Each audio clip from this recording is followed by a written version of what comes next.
Imagine this. You are constantly trying to please everyone around you.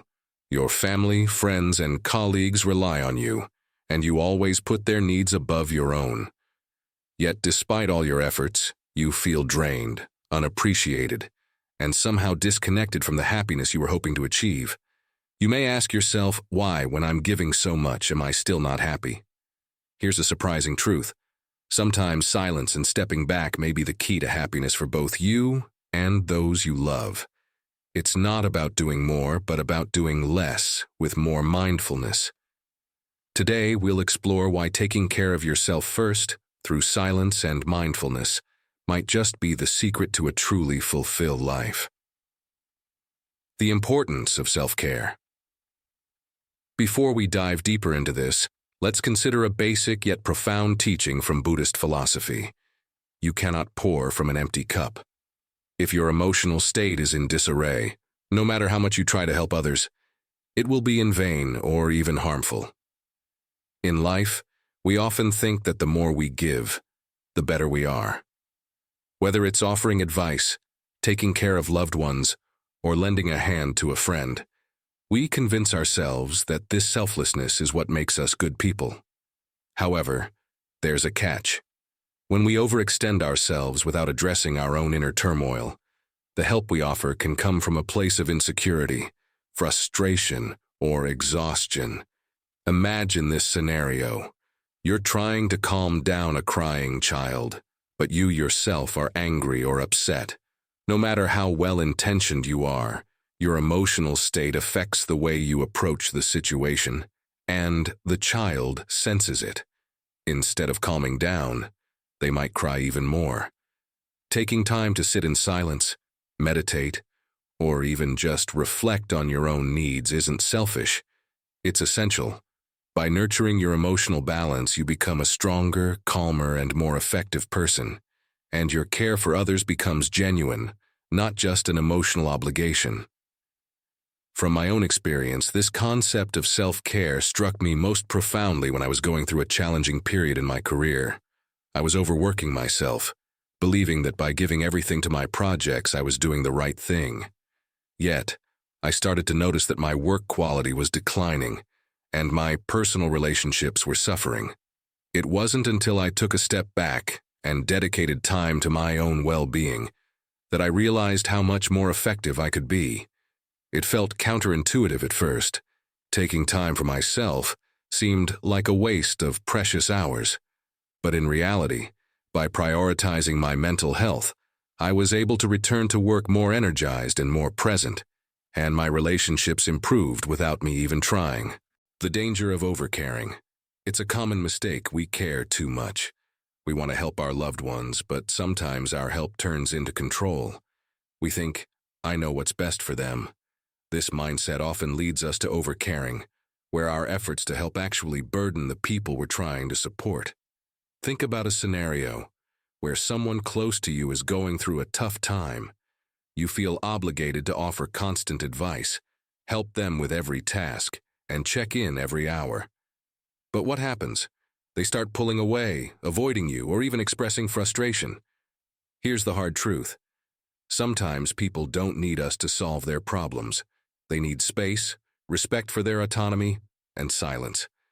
Silence in this context doesn't mean abandonment, but rather a thoughtful step back to allow the other person to process and find their own solutions. Personal story.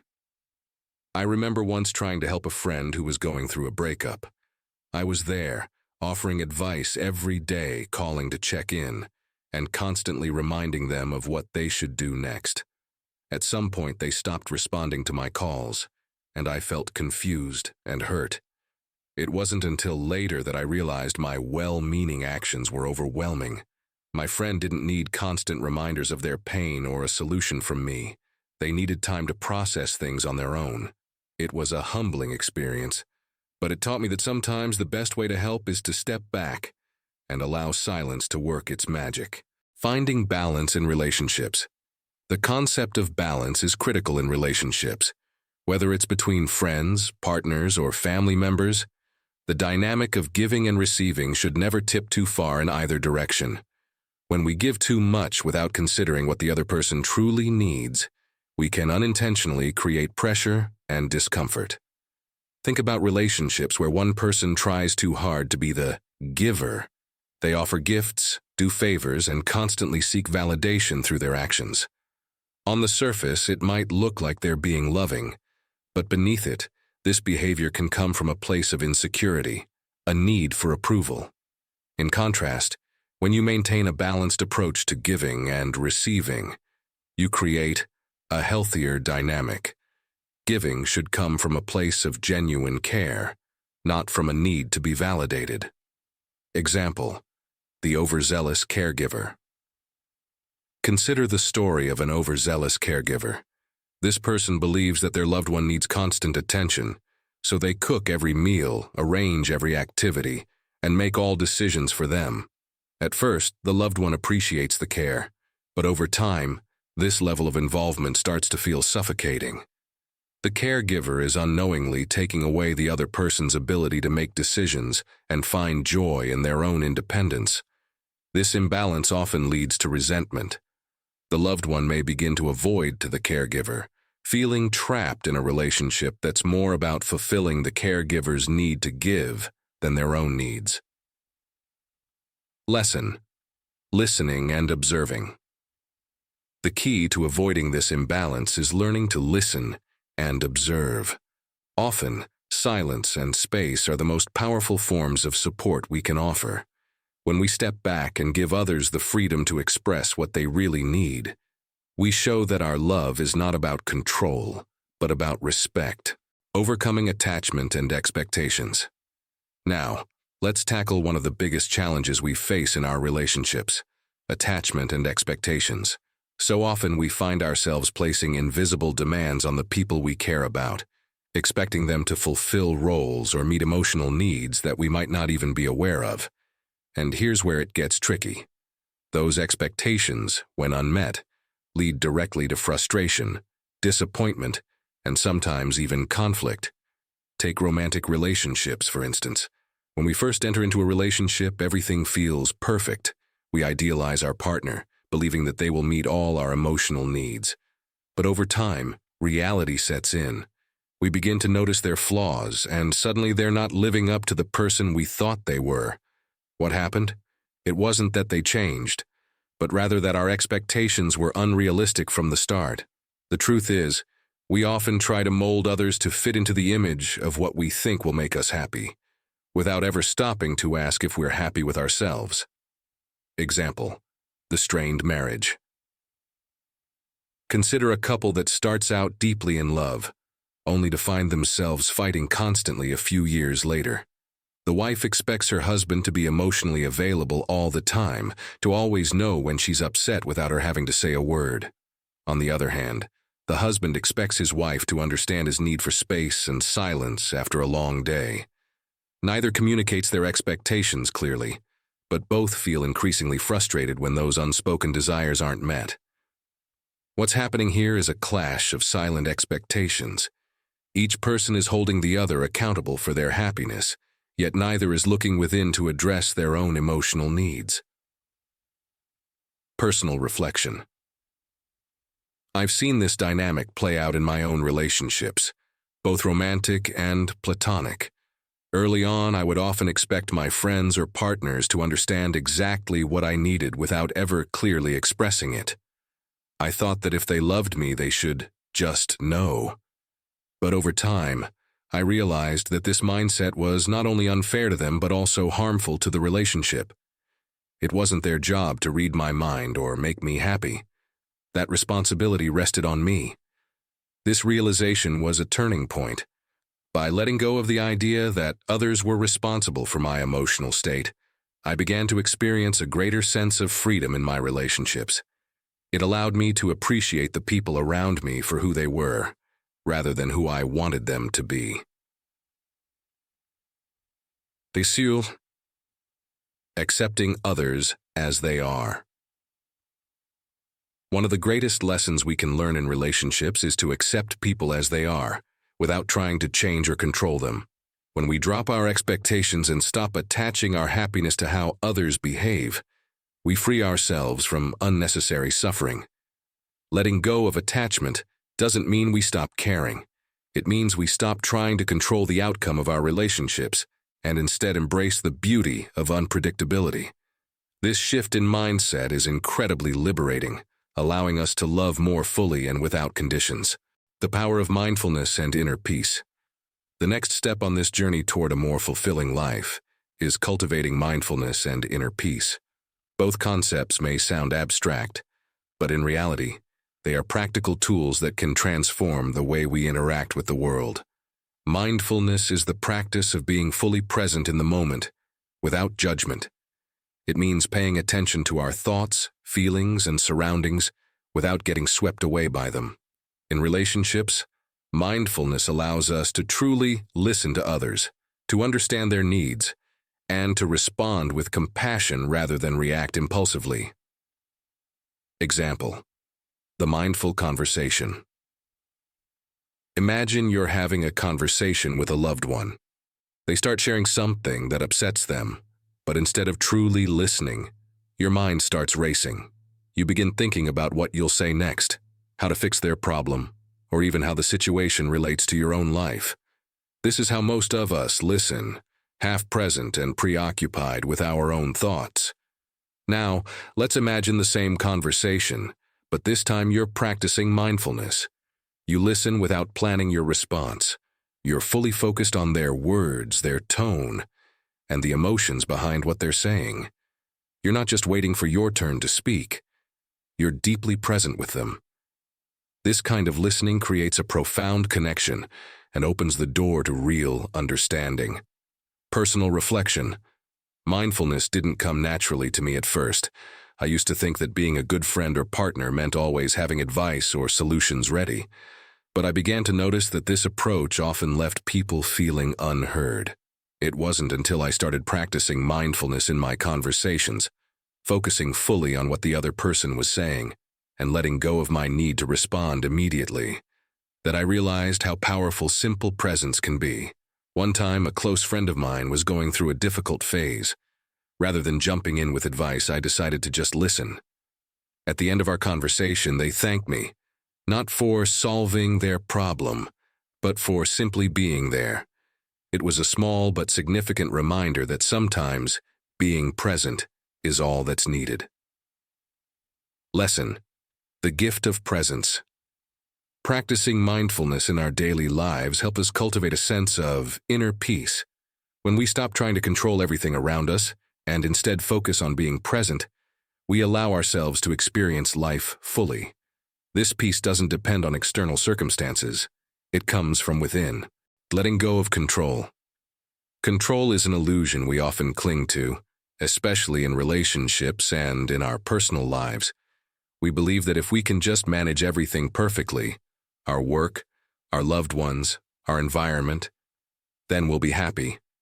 But life doesn't work that way, and the more we try to control it, the more frustrated we become. In Buddhist philosophy, the act of letting go is central to finding peace. Letting go of control doesn't mean giving up. It means accepting that we cannot dictate the outcome of every situation. We can influence, guide, and support, but ultimately, things will unfold as they will, and our happiness depends on how we respond, not how we control. Example: the frustrated parent. Imagine a parent who wants their child to excel in school. They push the child to study harder, enroll them in extra classes, and constantly remind them of the importance of good grades. But despite all these efforts, the child doesn't perform as expected. The parent grows increasingly frustrated, feeling like they're losing control of the situation. Now, what if the parent were to let go of control, allowing the child to take ownership of their own learning? Instead of pushing and controlling, they could offer guidance and support, trusting that their child will find their own path.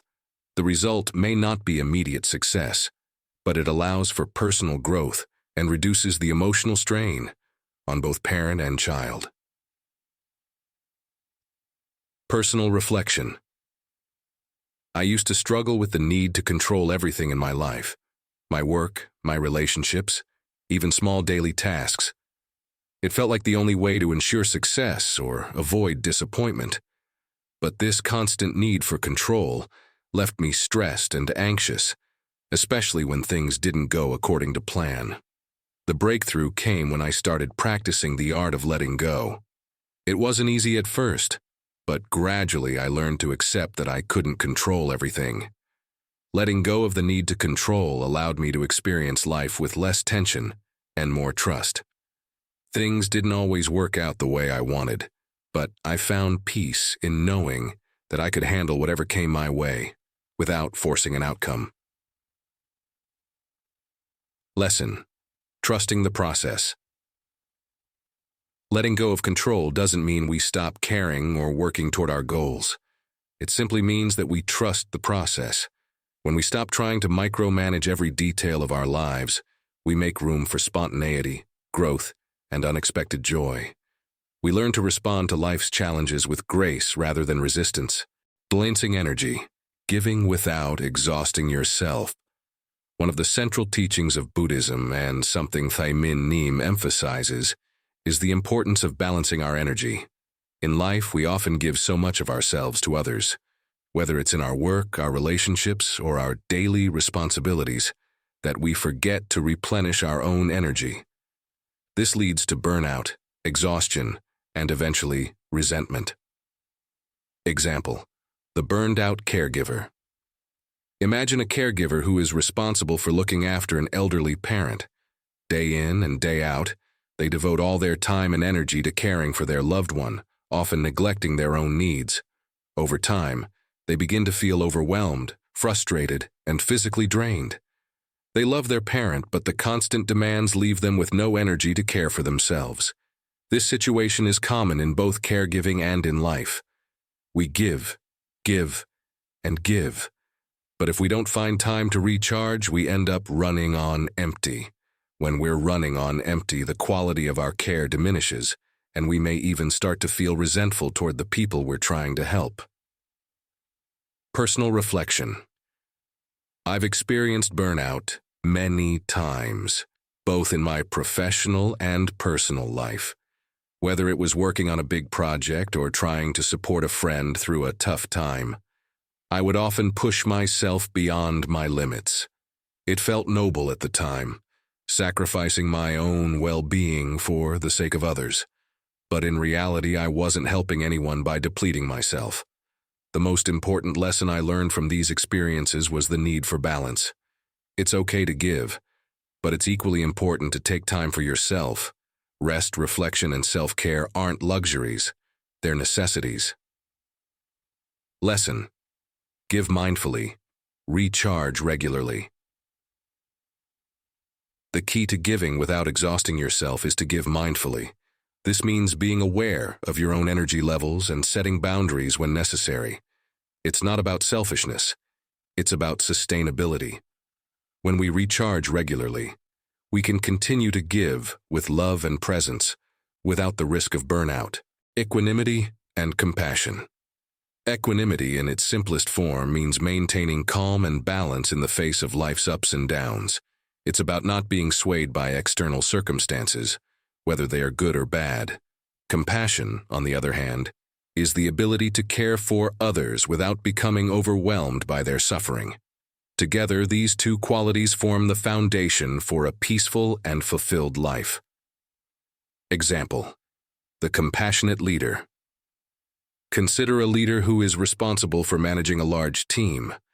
Some days everything goes smoothly, and they feel proud of their team's achievements. Other days, problems arise, deadlines are missed, and stress levels run high. But instead of reacting with frustration or anxiety, this leader remains calm. They understand that setbacks are part of the process, and they approach each situation with patience and compassion. Personal reflection. I've often struggled with maintaining equanimity, especially when things didn't go my way. If a project I worked on failed, or if someone let me down, my initial reaction was frustration or disappointment. But over time, I've learned that these emotional reactions don't solve anything. They only add to the stress of the situation. By practicing equanimity, I've been able to approach challenges with a clearer mind and a more compassionate heart. It's not about suppressing emotions, but about recognizing them and choosing how to respond. When we approach life with equanimity, we create space for compassion, not just for others, but for ourselves as well. Lesson: equanimity as a foundation for compassion. Equanimity allows us to remain steady in the face of life's challenges. When we're not constantly reacting to external events, we can respond with greater compassion. This compassion isn't just for others, it's for ourselves too. We learn to care for ourselves in the same way we care for those we love, creating a harmonious balance between self-care and caring for others. Lessons for a fulfilled life. In conclusion, the teachings of Taiming Neem offer us invaluable insights into how silence, mindfulness, and balance can lead to true happiness.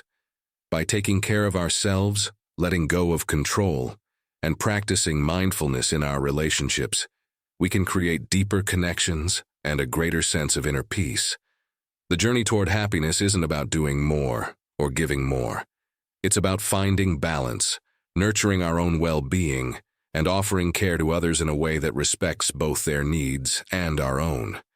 True happiness comes from within, and by embracing silence, letting go of attachment, and cultivating mindfulness, we can experience the deep peace that we all seek.